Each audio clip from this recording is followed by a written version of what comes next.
नमस्कार दोस्तों, हमारे चैनल पर आपका स्वागत है। जय श्री कृष्ण, राधे राधे, हर हर महादेव। आज हम आपको श्रावण मास की कथा सुनाने चल रहे हैं। चलिए सुनते हैं श्रावण मास की कथा। आप सभी भक्तों को श्रावण मास की ढेर सारी शुभकामनाएं। आप सभी के जीवन में भगवान शिव की असीम कृपा बनी रहे। आप सभी पर भगवान अपनी कृपा दृष्टि बनाए रखें। आइए सुनते हैं सोमवार व्रत कथा की कहानी। बहुत समय पहले वात्सल नामक गांव में बृंदु नामक एक ब्राह्मण रहता था। वह अधर्मी, दुरात्मा और महापापी था। उसकी स्त्री बहुत सुंदर थी। उसका नाम चंचुला था। वह सदा उत्तम धर्म का पालन किया करता था, परंतु बिंदुक वैश्यागामी था। इस तरह कुकर्म करते हुए बहुत समय व्यतीत हो गए। उसकी स्त्री काम से पीड़ित होने पर भी सधर्म नाश के भय से कलेश सहकर भी काफी समय तक धर्म भ्रष्ट नहीं हुई, परंतु आगे चलकर वह भी अपने दुराचारी पति के आचरण से प्रभावित होकर दुराचारी और अपने धर्म से विमुख हो गई। इस तरह दुराचार में डूबे हुए दोनों पति पत्नी का समय बहुत ही व्यर्थ हो रहा था। वैश्यागामी दूषित बुद्धि वाला था। दुष्ट ब्राह्मण बिन सुख दुख समय अनुसार मृत्यु को प्राप्त हो गया, नरक में चला गया। बहुत समय तक नरक के दुखों को भोग कर वह मूर्ख बुद्धि व पापी बिंदु पर्वत पर भयंकर पिशाच हुआ। इधर वह उस दुराचारी बिंदु के मर जाने पर वह चंचला नामक स्त्री बहुत समय तक पुत्रों के साथ अपने घर में रहती रही। पति की मृत्यु के बाद वह भी अपने धर्म से गिरकर वह दुष्पराय पुरुष के संग रहने लगी। सती विपत्ति में भी अपना धर्म का पालन करना नहीं छोड़ती। यही तो तप है, कठिन तो है होता है, लेकिन इसका पालन मीठा होता है। एक दिन देव योग से किसी पुण्य पर्व के आने पर वह अपने भाई बंधुओं के साथ कोड़क क्षेत्र में रह गई। उसने तीर्थ के जल में भी स्नान किया और बंदी जनों के साथ यहाँ वहाँ घूमने लगी। वह एक देव मंदिर में गई। वहाँ उसने एक ब्राह्मण के मुख से भगवान शिव की परम पवित्र और मंगलकारी कथा सुनी। ब्राह्मण कह रहा था कि जो स्त्रियां भव्याचार करती हैं वह मरने के बाद वह यमलोक जाती हैं। जो यमलोक के दूत उन्हें तरह तरह के प्रताड़ना देते हैं, वह उसके कमांगों को तपते लोहे के दंडों से दागते हैं, तपते लोहे के दंडों से उसका संसर्ग कराते हैं। यह सारे दंड इतनी वेदना देने वाले होते हैं कि जीव पुकार कर कहता है वह ऐसा नहीं करेंगे, लेकिन यमदूत उसे नहीं छोड़ते हैं। कर्मों का फल तो सभी को भोगना ही पड़ता है। देव, ऋषि, मनुष्य सभी इससे बंधे हुए हैं। ब्राह्मण के मुख से यह वैराग्य बढ़ाने वाली कथा को सुनकर चंचुला भय से व्याकुल हो गई। कथा समाप्त होने पर सभी लोग वहां से चले गए। तब कथा बाँचने वाले ब्राह्मण देवता से चंचुला ने कहा कि हे ब्राह्मण, धर्म को न जानने के कारण मेरे द्वारा बहुत बड़ा दुराचार हुआ है। स्वामी, मेरे ऊपर कृपा कर मेरा उद्धार कीजिए। आपके प्रवचन को सुनकर मुझे इस समय इस संसार से वैराग्य हो गया है। मुझे मूर्ख चित्त वाली पापनी को धिक्कार है। मैं निंदा की योग हूँ। मैं बुरे विषयों में फंसकर अपने धर्म से विमुख हो गई थी। कौन मुझ जैसी मार्ग में मन लगाने वाली पापनी को साथ देगा? जब यमदूत मेरे गले में फंदा डालकर मुझे फांद कर ले जाएंगे और नरक में मेरे शरीर को टुकड़े कर देंगे, तब मैं कैसे ही उन यातनाओं को सहन कर पाऊंगी। मैं इस सब प्रकार से नष्ट हो गई हूँ क्योंकि अभी तक मैं हर तरह के पाप में डूबी रही हूँ। हे ब्राह्मण, आप मेरे गुरु हैं, आप ही मेरे माता पिता हैं। मैं आपकी शरण में आई हूँ। मुझ अबला को अब उद्धार कीजिए। इस तरह विलाप करती हुई चंचला ब्राह्मण देवता के चरणों में गिर पड़ी। तब ब्राह्मण ने उसे कृपा कर उठाया और उस प्रकार कहा, नारी, तुम सौभाग्यशाली हो जो भगवान शंकर की कृपा से तुमने वैराग्य पूर्ण यह कथा सुनी है और कथा को सुनकर समय से अपनी गलती का एहसास कर लिया। तुम डरो मत और भगवान शिव की शरण में जाओ, क्योंकि परम कृपा से तुम्हारे सभी पाप नष्ट हो जाएंगे। मैं तुम्हें भगवान शिव की कथा सहित वह मार्ग बताऊंगा जिसके द्वारा तुम्हें सुख देने वाली उत्तम गति प्राप्त होगी। शिव कथा सुनने से तुम्हारी बुद्धि शुद्ध हो जाएगी और तुम्हें पश्चाताप हुआ है तथा मन में वैराग्य उत्पन्न हुआ है। पश्चाताप ही पाप करने वाले पापियों के लिए सबसे बड़ा प्रायश्चित है। जो मनुष्य अपने कुकर्म के लिए प्रायश्चित नहीं करता वह उत्तम गति को नहीं पाता, परंतु जिसे अपने कुकर्म का हार्दिक पश्चाताप होता है वह अवश्य ही उत्तमगामी का भागीदार होता है। इसमें कोई शक नहीं है। शुद्ध चित्त से मन शिव जी की माता पार्वती का वास होता है। वह शुद्ध आत्मा और पुरुष सदा शिव के पद को प्राप्त करता है। इस कथा का श्रवण सभी मनुष्य के लिए कल्याणकारी है, अतः इसकी आराधना और सेवा करनी चाहिए। हे ब्राह्मण पत्नी, तुम अन्य विषयों से अपने मन को हटाकर भगवान शंकर में इस परम पावन कथा को सुनो। इससे तुम्हारे चित्त की शुद्धि होगी और तुम्हें मोक्ष की प्राप्ति भी होगी। जो मनुष्य निर्मल हृदय से भगवान शिव के चरण का चिंतन करता है उसकी एक ही जन्म में मुक्ति हो जाती है। यह कहकर वह ब्राह्मण चुप हो गए और उसका हृदय करुणा से भर गया। वे ध्यान मग्न हो गई। ब्राह्मण का उपदेश सुनकर चंचला के नेत्रों में आनंद के आंसू छा गए। वह हर्ष से भरे हृदय से ब्राह्मण देवता के चरणों में गिर गई और हाथ जोड़कर बोली, मैं कृतार्थ हो गई हैं। हे ब्राह्मण, शिव भक्तों में श्रेष्ठ स्वामिनी, आप परमदर्शी हैं और आप सदा परोपकार में लगे रहते हैं। मैं नरक के समुद्र में गिर रही हूँ, कृपा करके मेरा उद्धार कीजिए। जिस पौराणिक तथा अमृत के समान कथा की बात आपने की है उसे सुनकर ही मेरे मन में वैराग उत्पन्न हुआ है। इस अमृत कथा को सुनने के लिए मेरे मन में बड़ी श्रद्धा हो रही है। कृपया आप मुझे इसे सुनाएं। कथा सुनने की इच्छा मन को व्याकुल कर रही है और चंचला वहीं उन ब्राह्मण देवता की सेवा में वहीं रहने लगी। उस कोड़क नामक महाछात्र में उन ब्राह्मण देवता के मुख से चंचला भगवान शिव की भक्ति, ज्ञान और वैराग्य बढ़ाने वाले, मुक्ति देने वाली परम उत्तम कथा सुनकर कृतार्थ हुई। उसका चित्त शुद्ध हो गया। वह अपने हृदय में शिव के सगुण रूप का चिंतन करने लगी। वह सदैव शिव सच्चिदानंदमय स्वरूप का स्मरण करती रही। इसके बाद वह अपना समय पूर्ण होने पर चंचला के बिना किसी कष्ट के शरीर त्याग दिया। उसे लेने के लिए एक दिव्य विमान वहां पहुंचा।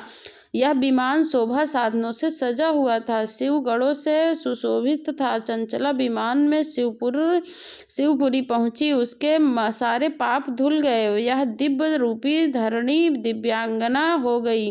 वह गौरांगी देवी महामस्तक पर अर्ध चंद्रमा का मुकुट और अर्ध दिव्य आभूषण पहने हुए शिवपुरी में पहुंची। वहां उसने सनातन देवता त्रिनेत्रधारी महादेव शिव को देखा। सभी देवता उनकी सेवा में भक्ति भाव से उपस्थित थे। उनके अंग कांत करोड़ों सूर्यों के समान प्रकाशित हो रहा था। 5 मुख और हर मुख में 3-3 नेत्र थे। मस्तक पर अर्ध चंद्रमा आकर मुकुट शोभायमान हो रहे थे। कंठ में नील चिन्ह जिसके साथ में माँ गौरी विराजमान थी, विद्युत पुंज के समान प्रकाशित हो रहा था।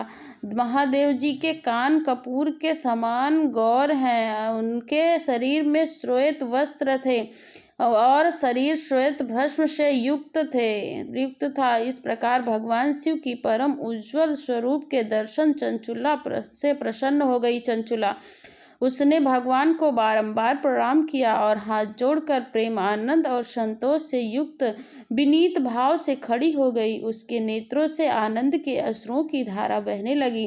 भगवान शंकर और भगवती उमा गौरी के करुणा के साथ सौम्य दृष्टि से देखकर चंचुला का अपने पास बुलाया और गौरी उमा ने उसे प्रेम पूर्वक अपनी सखी बना लिया। चंचुला सुख पूर्वक शिव भगवान के धाम में उमा देवी के सखी के रूप में निवास करने लगी। एक दिन चंचुला आनंद में मग्न उमा देवी के पास गई और दोनों हाथ जोड़कर उनकी स्तुति करने लगी। हे गिरिजा, हे गिरिराज नंदिनी स्कंद माता उमा, आप सभी मनुष्य एवं देवताओं द्वारा पूजित और समस्त सुखों को देने वाली हो। आप शंभु प्रिया हो, आप ही सगुणा और निर्गुणा हो। सच्चिदानंद स्वरूपा, आप ही प्रकृति का पोषक हो। हे माता, आप ही संसार के सृष्टि पालन हो और संहार करने वाली हो। इस प्रकार यह सदति प्राप्त चंचुला देवी की स्तुति को का शांत हो गई। उनकी आंखों में प्रेम से आंसू उमड़ गए। तब शंकर प्रिय भक्ति वत्सल उमा देवी ने बड़े प्रेम से चंचुला को चुप कराते हुए कहा कि हे सखी चंचुला, मैं तुम्हारी इस स्तुति से बहुत प्रसन्न हूँ। बोलो, क्या वर मांगती हो? तो चंचुला बोली, गिरिराज कुमारी, मेरे पति बिंदु के इस समय कहाँ हैं? उनकी स्थिति कैसी है? मुझे बताइए और कुछ उपाय कीजिए ताकि हम फिर से उनसे मिल सकें। हे महादेवी, मेरे पति एक शूद्र जाति वैश्या के प्रति आसक्त थे। वह पाप में डूबे रहते थे। गिरजा बोली, बेटी, तुम्हारा पति बिंदु पापी था।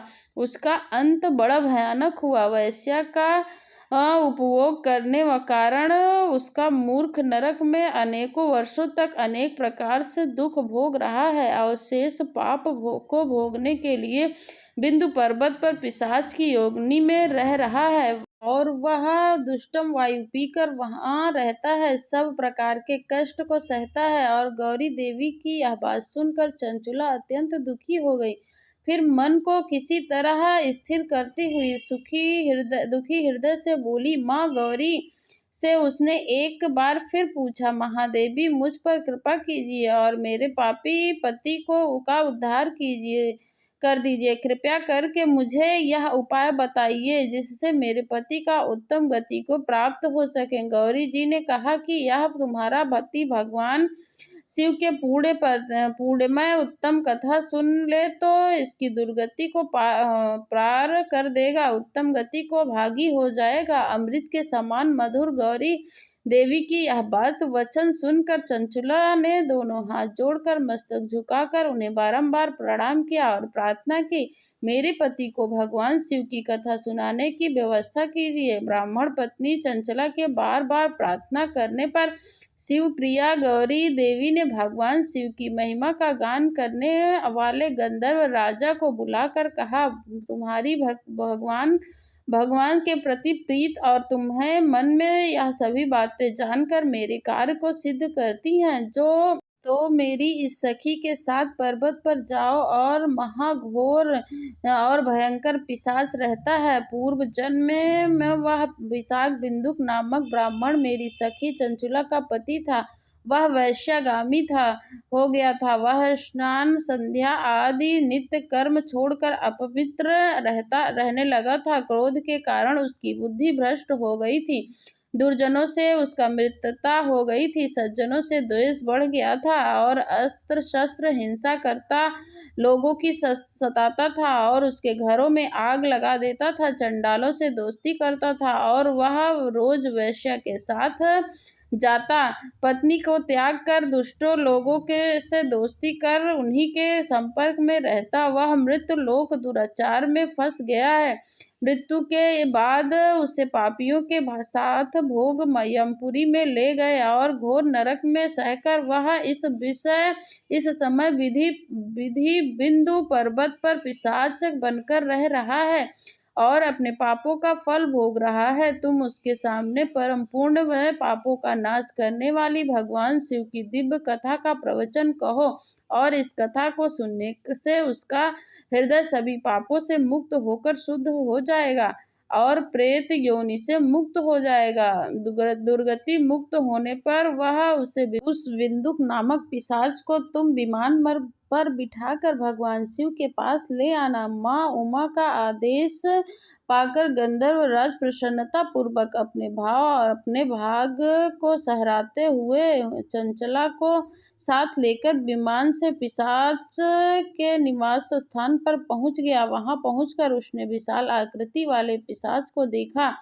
उसका शरीर विशाल था और वह कभी हंसता, कभी रोता, कभी उछलता, कभी महाबली। उसने विंदुक नामक पिशाच को पाशु से बांध दिया था उसके पश्चात कथा वाचने के लिए स्थान तलाश कर मंडप की रचना, और शीघ्र ही इस बात का पता लोगों को चल गया कि एक पिशाच के उद्धार हेतु देवी पार्वती की आज्ञा से तुम भगवान शिव की कथा सुनने बिंदु पर्वत पर आए हो।